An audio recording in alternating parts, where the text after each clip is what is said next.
Assalamualaikum warahmatullahi wabarakatuh. Selamat pagi, salam sejahtera untuk kita semua. Yang terhormat kepada Ibu Mariati Tita Wiyata selaku dosen pengampu serta teman-teman yang saya banggakan. Sebelumnya perkenalkan, nama saya Min Kafifah Jalida selaku moderator dan rekan-rekan saya dari kelompok 2 yang akan menyampaikan materi mengenai kompetitif strategis. Adapun tujuan dari pembuatan video ini yaitu untuk memenuhi tugas UTS dari mata kuliah prinsip-prinsip manajemen. Untuk itu, mari kita sama-sama menonton dan menyimak videonya. Pertama ada strategi bersaing. Apakah itu strategi bersaing? Strategi bersaing adalah strategi bagaimana organisasi akan bersaing dalam bisnisnya. Organisasi akan memiliki strategi bersaing yang akan menentukan yang pertama keunggulan kompetitifnya, yang kedua produk dan layanan yang akan ditawarkan, dan yang ketiga pelanggan yang akan dijangkau dan sejenisnya.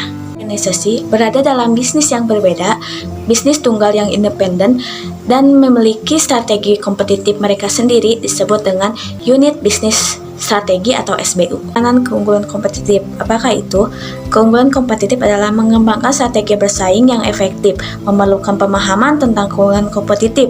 Yang membedakan setiap organisasi adalah keunggulan yang khas, yang artinya setiap organisasi mempunyai perbedaan yang unggul. Untuk kualitas sebagai keunggulan kompetitif.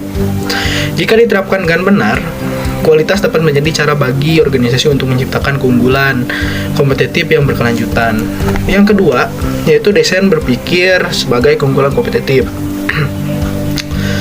Menggunakan pemikiran desain berarti berpikir dengan cara yang tidak bisa tentang apa bisnis itu dan bagaimana bisnis melakukan apa yang harus dilakukan dalam bisnis atau seperti yang dikatakan seseorang seperti ini. Memecahkan masalah jahat dengan resolusi kreatif dengan berpikir di luar alternatif yang ada menciptakan alternatif baru. Yang ketiga, media sosial sebagai keunggulan kompetitif. Ada 2 strategi media sosial yang sukses harus. Yang pertama, membantu orang di dalam dan di luar organisasi terhubung. Yang kedua, mengurangi biaya atau meningkatkan kemungkinan pendapatan atau keduanya. Saat manajer melihat cara menggunakan media sosial secara strategis, penting untuk memiliki tujuan dan rencana.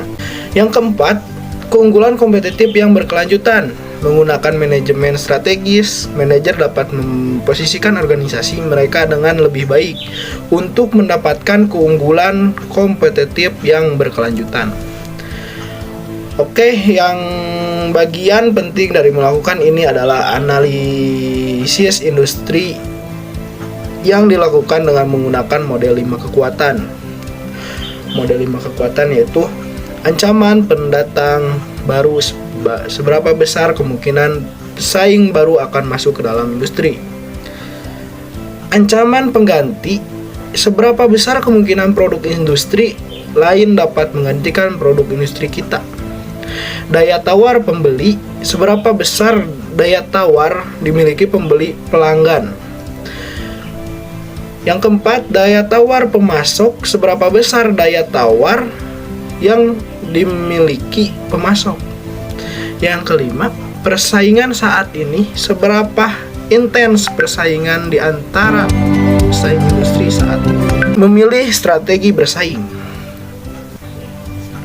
Sebuah organisasi terjebak di tengah ketika biayanya terlalu tinggi untuk bersaing dengan pemimpin berbiaya rendah, atau ketika produk dan layanannya tidak cukup diferensiasi untuk bersaing dengan pembeda. Melepaskan diri berarti memilih keunggulan kompetitif mana yang akan dikejar dan kemudian melakukannya dengan menyelaraskan sumber daya, kemampuan, dan potensi inti. Nah, itu dia tadi materi mengenai kompetitif strategis. Semoga apa yang disampaikan oleh rekan-rekan saya dapat bermanfaat bagi kita semua. Thank you for watching and like this video. Jangan lupa di komen dan di share ke teman-teman kalian ya. Saya akhiri videonya. Wassalamualaikum warahmatullahi wabarakatuh.